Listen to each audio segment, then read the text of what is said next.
શ્રી મદન મોહનલાલ આવે પ્યારે કી જય। હવે જન્માષ્ટમી આવે છે તો મહાભોગની વિવિધ અનસખડીઓ જોશું જે એક જ લોટમાંથી બને છે, મેંદામાંથી।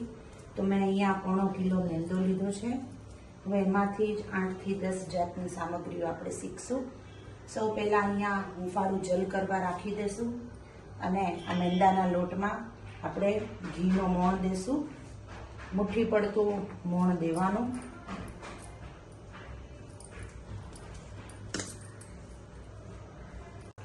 હવે આ સરસ ઘી આ લોટની અંદર મિક્સ થઈ ગયું છે। હવે આપણે જોઈ શકશું કે આમાંથી આવી રીતના મુઠિયા વળે છે। જો આવી રીતની કન્સિસ્ટન્સી લોટની હોય તો આપણે પરફેક્ટ મોણ દેવાઈ ગયું છે। તો 1.25 કિલો લોટની અંદર મેં 1 વાટકી જે આપણી દાળની હોય એટલું ઘી પધરાયું છે। હવે ધીમે ધીમે આ હુંફાળા જલથી આપણે લોટ બાંધશું। આવી રીતનો લોટ બંધાઈ ગયો છે અને 15-1 મિનિટ માટે ઢાંકીને રાખી દેશું। ત્યાં સુધી પૂરણની તૈયારી કરશું। હવે પૂરણ આપણે મેવા બાટી છે, ગુજિયા છે, એમાં તમે ચાહો એનું પૂરણ લઈ શકો છો। ચાહો તો તમે મગજનું પૂરણ લઈ શકો છો, ચણાના જાડા લોટને શેકીને, અથવા ઘઉંના જાડા લોટને પૂરની જેમ શેકીને બી તમે લઈ શકો છો। તો આજે હું આ ઘઉંના જાડા લોટનું પૂરણ કરીશ। તો ઘીની અંદર શેકશું એને આપણે સરસ રીતના ઘી પધરાવશું।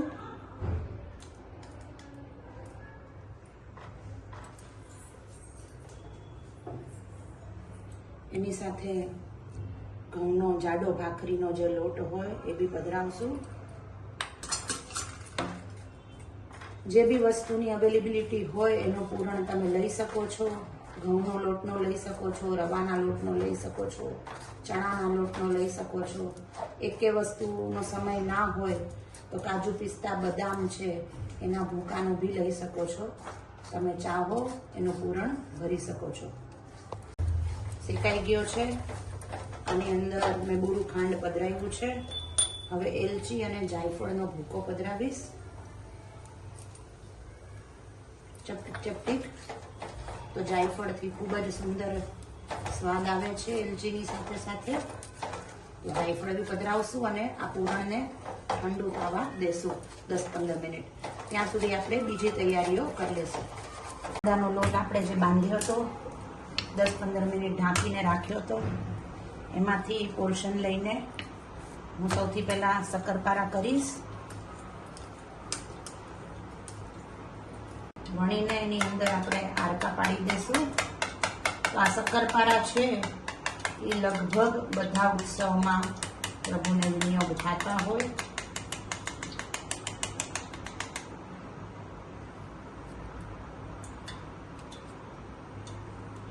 થોડાક ભૈરા જ રાખવાના, આપણે જે નમકીનમાં શક્કરપારા કરીએ એવા પતલા ન હોય આ શક્કરપારા।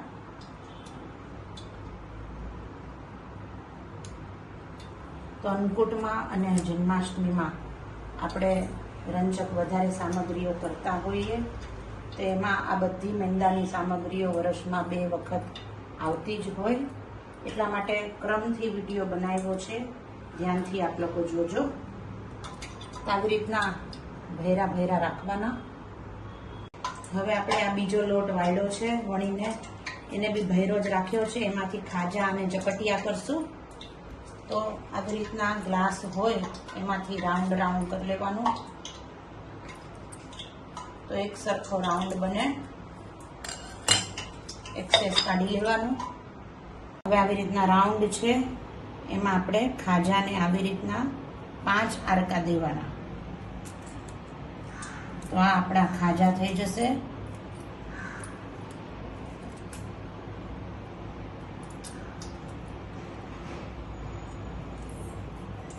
આપણા ખાજા થઈ જશે। હવે ચપટિયા આપણે ચપટા કરીને અને કાંગરી વાળશું। તો કાંગરી વાળવા માટે એની જે કોર છે એને થોડીક પતલી કરશું, ફેલાવશું। હવે કાંગરી વાળવાની શરૂઆત કરશું।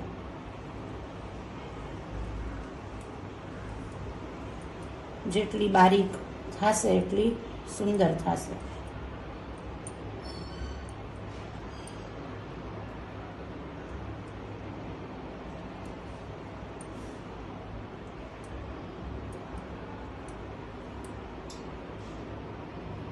તો આ આપણા ચપટિયા છે એ તૈયાર થઈ ગયા છે. એમાં બી આપણે આરકા પાડી દેશું, જેથી તળીએ ત્યારે ફૂલી ના જાય. ખાજામાં બી પાડી દેશું. તો આગ્રહ રાખીએ કે બધી વસ્તુના બે બે નંગ તો આપણે પ્રભુમાં વિનિયોગ કરીએ જ. ઘી ગરમ કરવા રાખ્યું હતું એ આવી ગયું છે. તો શક્કરપારા, ખાજા અને ચપટિયા સાવ ધીમા તાપ ઉપર આપણે એને ખાવા દેશું. 10 થી 15 મિનિટ એને તળાવવા દેશું.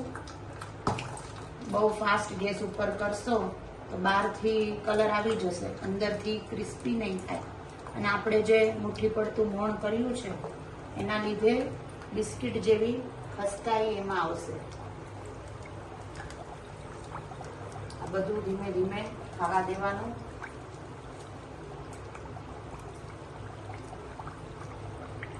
હવે આ પૂરણ ઠંડુ થઈ ગયું છે તો મેવા બાટીની તૈયારી કરી લેશું. આ પૂરણમાંથી ગોલા વાળી દેશું અને ગુજિયા બી આપણે આના જ ભરશું. તેની માટે લાંબા લાંબા બોલ કરશું.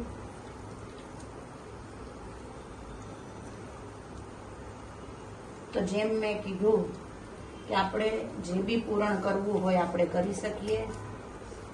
રવાનું કરો, ચાહે આ ઘઉંના જાડા લોટનું, ભાખરીના લોટનું કરો, જેનું બી આપને કરવું હોય કરી શકો છો. કાંઈ ના મળે તો કાજુ પિસ્તા બદામનો સમય હોય તો એનો કરો. હવે મેવા બાટી અને ગુજિયા માટેનું આપણે રોલ કર્યું છે. તો સેમ વે રાઉન્ડ કરવાના.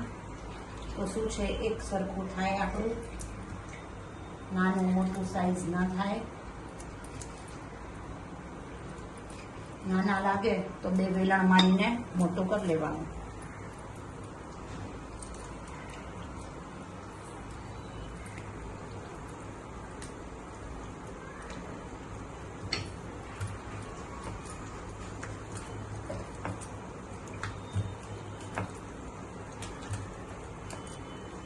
રોલ કર્યું, બીજું પડ લેશું એની માથેનું. તો આ જે આપણું મેવા બાટીનું પૂરણ છે એ આની ઉપર પધરાવશું. એ પહેલા જલથી આપણે ઓર છે એ બધી ચોંટાડી દેવાની, તો તળતા વખતે ખુલે નહીં. કિનારા ઉપર જલ લગાડીએ તો ખુલે નહીં.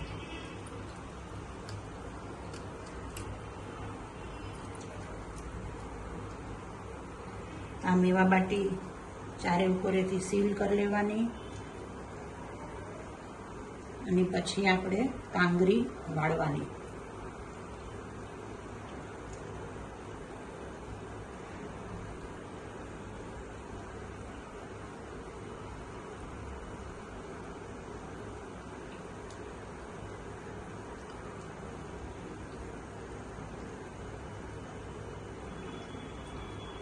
તો આ મેવા બાટી આપણી સુંદર મજાની થઈ ગઈ છે. એવી રીતના બીજી બી કરી લેશું. ભુજીયો છે એનું પૂરણ રાખશું આપણે. કોર ઉપર જલ લગાડશું, તમે જેને ઘૂઘરા કહો.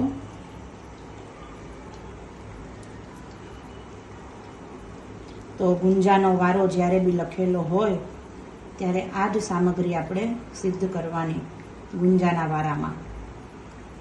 હવે આ સીલ કરીને આમાં બી આપણે કાંગરી વાળશું.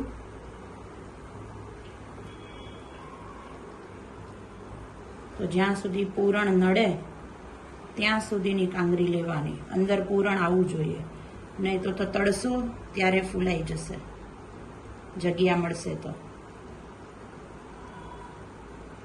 આવી રીતના ઘૂઘરા થઈ ગયા. બીજો બી કરી લેશું. હવે આપણે મુખવિલાસ, કપૂરનારી, સૂરજ બટા અને ચંદ્ર બટા એની માટેનું પૂરણનું સ્ટફિંગ રેડી કરશું. તો 4 ચમચી કાજુ બદામ અને પિસ્તા ત્રણેયનો ભૂકો આપણે સરસ ગ્રાઇન્ડરમાંથી ગ્રાઇન્ડ કરીને લીધેલો છે.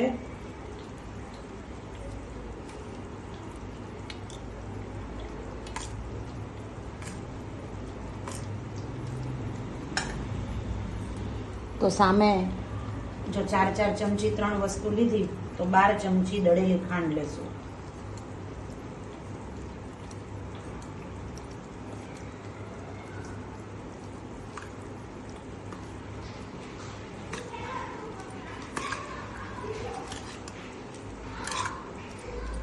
હવે આની અંદર બધું એક સરખું મિક્સ કરી લેશું. હવે મુખવિલાસ અને કપૂરનારી, સુરતબટા, ચંદ્રબટામાં પૂરણ આનું જ હોય, પણ મુખવિલાસ અને કપૂરનારીમાં બરાસ પડે, આગળ પડતી બરાસ જે આપણે કપૂર જેવી દેખાય, ખૂબ જ તેજ હોય. તો કેમ કે બીડાનો ભાવ છે તો એમાં બરાસ ખાસ પડે. જેની પાસે ન હોય એ ન કરે, પણ પડે છે તો એ તો કરવી જ પડશે. તો એલચી, બરાસ અને જાયફળ ત્રણેય વસ્તુ આપણે પૂરણમાં લેશું. હવે એક સરખું સરસ મિક્સ થઈ ગયું છે. આની અંદર ઘી પધરાવશું. જેમ લોટ બાંધીએ એમ બાઇન્ડ કરતા જશું આપણે.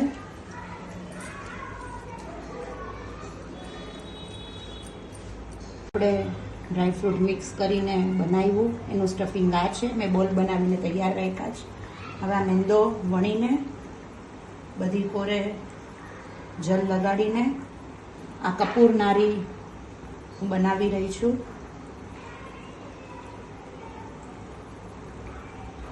બોલને જરાક સ્પ્રેડ કરી દેવાનો તો બધી બાજુ આવે. તો કપૂરનારી અને મુખવિલાસમાં બરાસ અને જાયફળ ખાસ આવે, તો એનું ખાસ ધ્યાન રાખવાનું આપણે.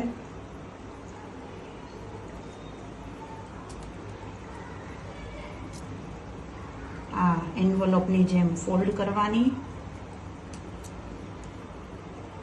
આવું પોકેટ જેવું બનાવી લેવાનું અને લવિંગ હોય એ ખોસી દેવાની 3-3, તો ખુલે નહીં.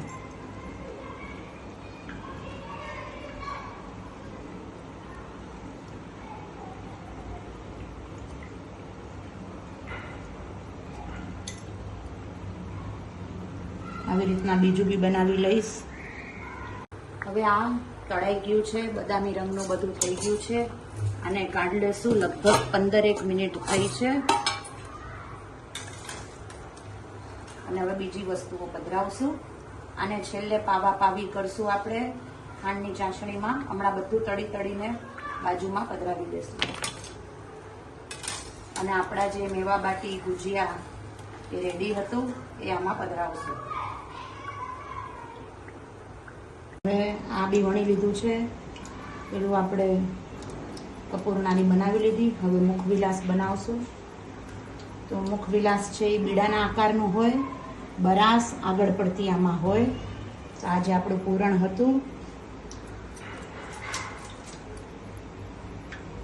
આગળથી ત્રિકોણ વાળશું.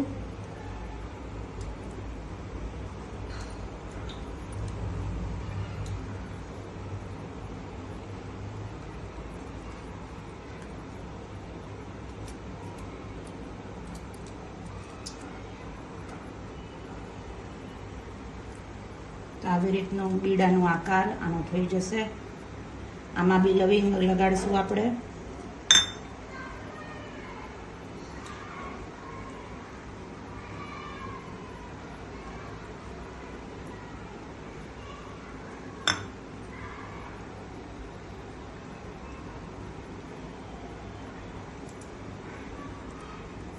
આવું તૈયાર કરશું.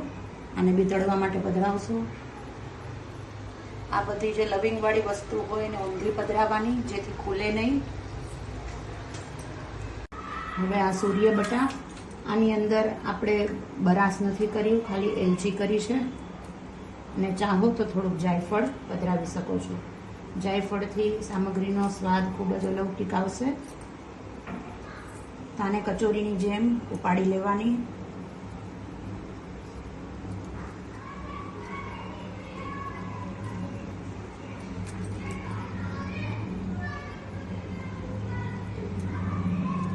અને દબાવી દેવાની.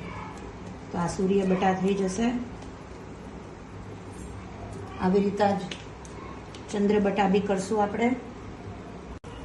હવે આને ચંદ્રનો આકાર દઈ દેવાનો એટલે ચંદ્રબટા બની જાય. જે આપણે કચોરીની જેમ ભર્યું પૂરણ એને ચંદ્રનો આકાર દઈ દેવાનો. તો આ સૂરજ બટા અને આ ચંદ્ર બટા બે એકમાંથી જ થશે. હવે આ મોહનથાળનું અથવા મગજનું પૂરણ હોય એ આ મેંદામાં ભરી દેવાનું. આને કહેવાય બુડકલની સામગ્રી. બુડકલ.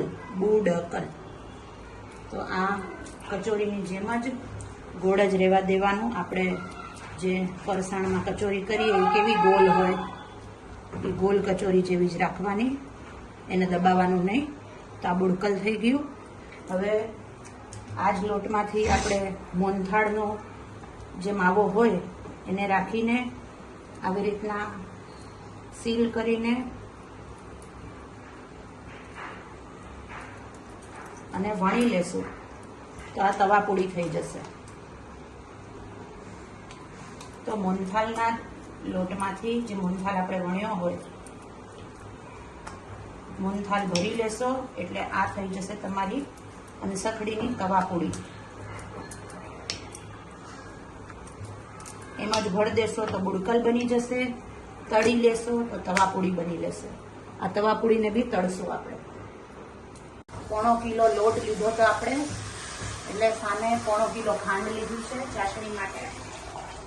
તો ખાંડ ડૂબે એટલી જલ કરવાનું. હવે એને ખાવા દેવાનું ખાંડ ઓગળે ત્યાં સુધી. હવે આ ચાસણીને આપણે 2 તારની કરવાની છે પાવા માટે. તો તાર કેમ સમજ પડે તો આમ ટપકું એક બાજુમાં રાખીને જરાક ઠંડુ થાય અને સ્ટીકી ના હોવું જોઈએ. પણ આ જો આ તૂટતું નથી તો આ એક તાર છે, ખાલી સ્ટીકીનેસ નથી પણ આ બંધાય છે. તો હજી આપણે વાર છે. સાવ તાંતડો જાડો બંધાશે ત્યાં સુધી આપણે કરશું. આ જે હમણાં છે એ મોહનથાળનો તાર બંધાણો છે. મોહનથાળ જમાવવું હોય તો આવડો જોઈએ. હવે જ્યારે સાઈડમાં ક્રિસ્ટલ શુગરના ફોર્મ થવા લાગે, આપણે ચાસણી બનાવતા હોય સાઈડમાં વાસણમાં પતાસાની જેમ જામવા માંડે એટલે સમજવાનું કે હવે આપણી ચાસણી થઈ ગઈ છે. તો આને જરાક ઘૂંટશું આપણે અને પછી જે આપણે સિદ્ધ કર્યું છે એ બધું પાવશું. તો એક તવા પૂરીની સિવાય બધી વસ્તુને આપણે પાવશું. આવી રીતના પૂરી વણીને આપણે મદન દીપક જે આપણે દિવાળીમાં આવે અન્નકૂટમાં આવે એ દીવડા કરશું.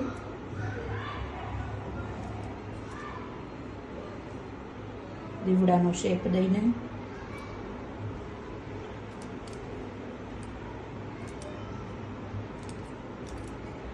તો ચારે કોળ ચોટાડી દેવાની આવી રીતના. બીજું બી કરી લેશું. જલ કરશો તો જ ચોટશે, બાકી નહીં ચોટે ને કાં તો પછી તળતી વખતે ખુલી જશે. હવે આ ચાસણી આપણી મોટીને તૈયાર છે. એક જ દિશામાં ફીણવાનું એટલે ચાસણી ઘોટાઈ જાય. આમાં મેં કેસર બી પધરાવ્યું છે થોડું. તો સૌ પહેલા આપણે મઠડી પધરાવશું. તો પધરાવીને કાઢશું.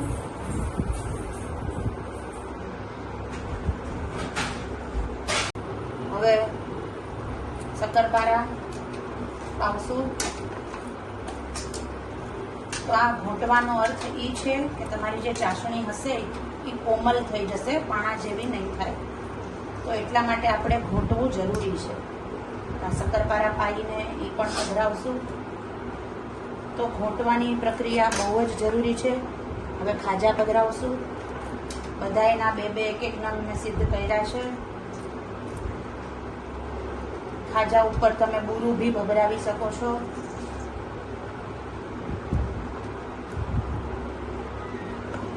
હવે ચપટિયા.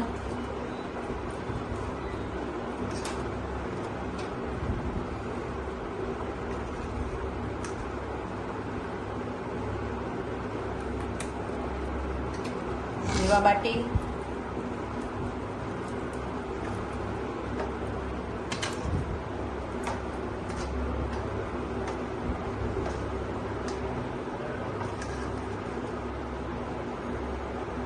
હવે ગુંજીયા પધરાવશું. આ જ રીતના મુઠ્ઠી પડતું મોણ કરીને મઠડી નિત્યની કરશો તો બી અતિ સુંદર થશે.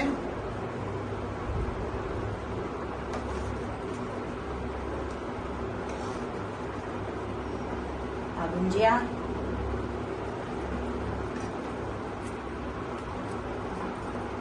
હવે કપૂરનારી અને મુખવિલાસ કરશું.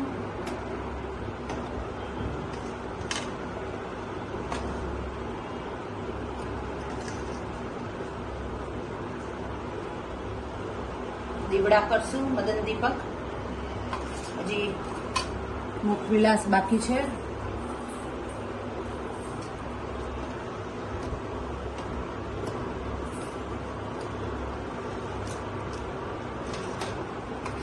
મદન દીપક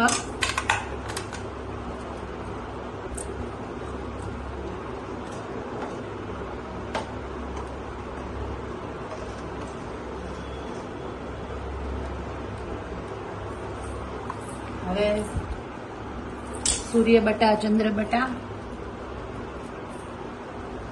અને બુડકલને પાવાની જરૂર નથી. તવાપુડીને પાવાની જરૂર નથી. તો સૂર્યબટા અને ચંદ્રબટાને પાવશું.